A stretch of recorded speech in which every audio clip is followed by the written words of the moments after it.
Hello, it's me, Ed. With Age of Empires 4 having been released on October 28th this year, I'm reminded of a previous video where I mentioned I'd have been more excited by the confirmation of Empire Earth 4. So today, I'm going to provide a brief introduction to Empire Earth, a bygone but not forgotten gem of real-time strategy. Mechanically, the original Empire Earth and its expansion, The Art of Conquest, will be familiar to most RTS players. There are a few things to note, such as trainable heroes, customizable unit upgrades, and the fact that houses improve morale, which reduces damage taken, in their settlement's radius rather than increasing population. In fact, there are relatively few ways to increase your population limit. The Colosseum and anti-aging pill are some, but mostly you won't really need to increase your population limit. This brings us to the main impression of Empire Earth, just how big it is. The fact that you can advance from the dawn of humanity to the 22nd century, or the 23rd century in the expansion, represented by 14 ages called epochs, from prehistoric age to nano age, and then in the Art of Conquest Est added the 15th age, the space age, and let you move into space. Also, the size of maps in game mean that even smaller maps grant you time to build up, and on the largest maps you'll probably need to control the center to place air bases capable of bombing the enemy base. The fact that you often need to start out by founding settlements, which allow you to drop off resources and have to upgrade them to town centers and then capitals, that piles of resources often have thousands of resources in them, and unit prices aren't that much inflated relative to their Age of Empires counterparts, for example. It's almost as if the game wants you to build massive armies. Basically, Empire Earth feels big. However, it doesn't feel stodgy in its vastness.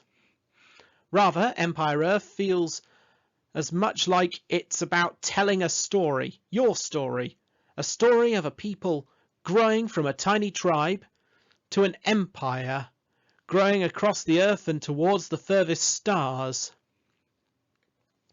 With this being conveyed in the details.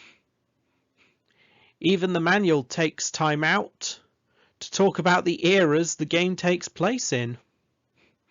Also, for a game which covers so much history, encompassing the ancient, medieval, both world wars, and a vision of the future, to have 3 epochs covering the time before recorded history, these being the prehistoric age, the Stone Age, and the Copper Age, you can tell this game was made with care, if not love. Also, the vision of the future avoided being too cliché, involving things such as time-travelling Russian gangsters, Asian colonization of Mars, and a general vision of Sino-Russian ascendancy, rather than a thinly veiled America über alles. Not only that, but the different buildings and upgrades tell the stories of humanity. The temple upgrades tell the story of religion, the university upgrades tell the story of learning, the hospital upgrades tell the story of medicine.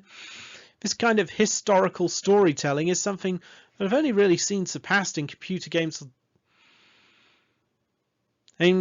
by games such as the Civilization series. And that's a turn-based strategy game. So that much detail in an RTS is very impressive.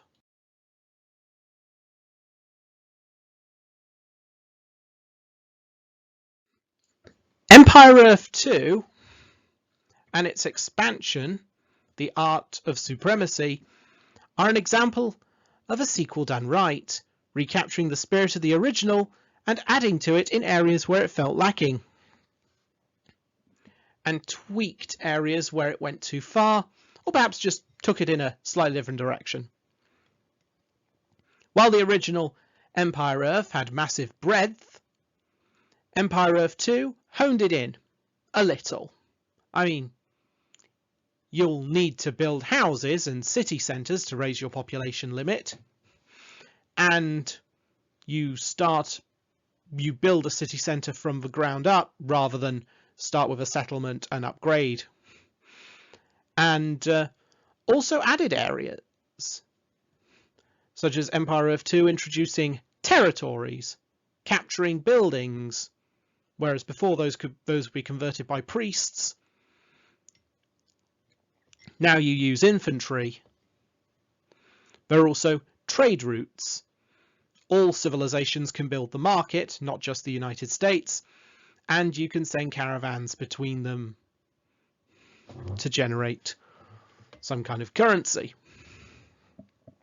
They also brought in a crown system for military, economic and imperial, which would grant different bonuses and effects when you had the power. Also, in the Art of Supremacy expansion, ordinary land units could rise up to become heroes. In both games, they also had a strategic map, which allows you to do stuff like planning, as well as communicating with allies. Allies' more direct plans. Especially helpful with the AI. You could give reasonably complex commands to them. But one of the biggest things added in Empire Earth 2 were distinct cultures. For while designs for units and buildings in the original Empire Earth were universal regardless of civilization, each civilization varying by a unique power and various bonuses and maybe a unique unit, but this wasn't universal. In Empire Earth 2, each civilization would have an attribute and 3 unique units. The first being available in epochs 1 to 5, the second in epochs 6 to 10, and the third in epochs 11 to 15. Not only that, but each unit and building would have a different design per age depending on the region that civilization was from. But they follow a rough architectural plan so you could still easily tell what they were, but still showing off the cultural flair.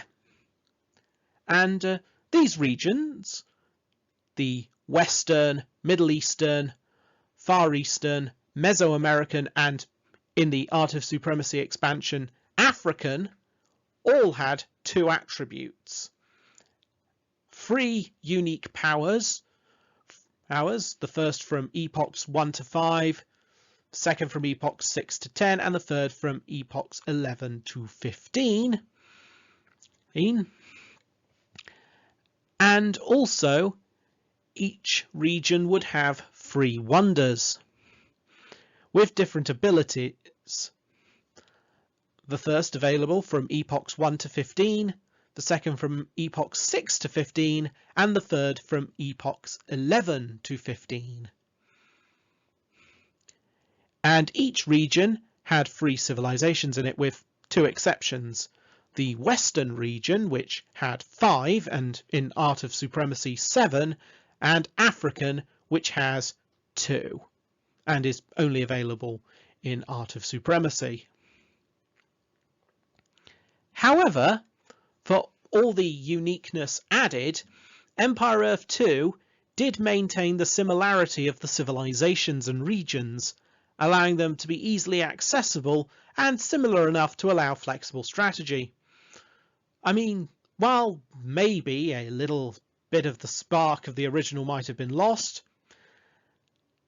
it wouldn't be more than a little, and while yes, I do wish that they'd been able to bring space into the sequel, most of the spark was maintained and in fact channeled into a really fun game. And while different fans will have their own views on whether Empire Earth or Empire Earth 2 was the better one, both are still well loved.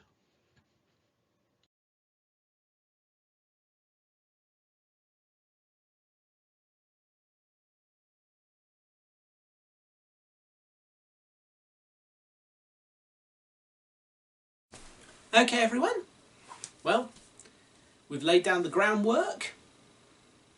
Look, and in part 2, we're going to have the moral of the story. And the final instalment of Empire Earth 3. Feel free to like, comment, share, subscribe, and maybe even download something from my shop. I sell stories and songs. Link in the description.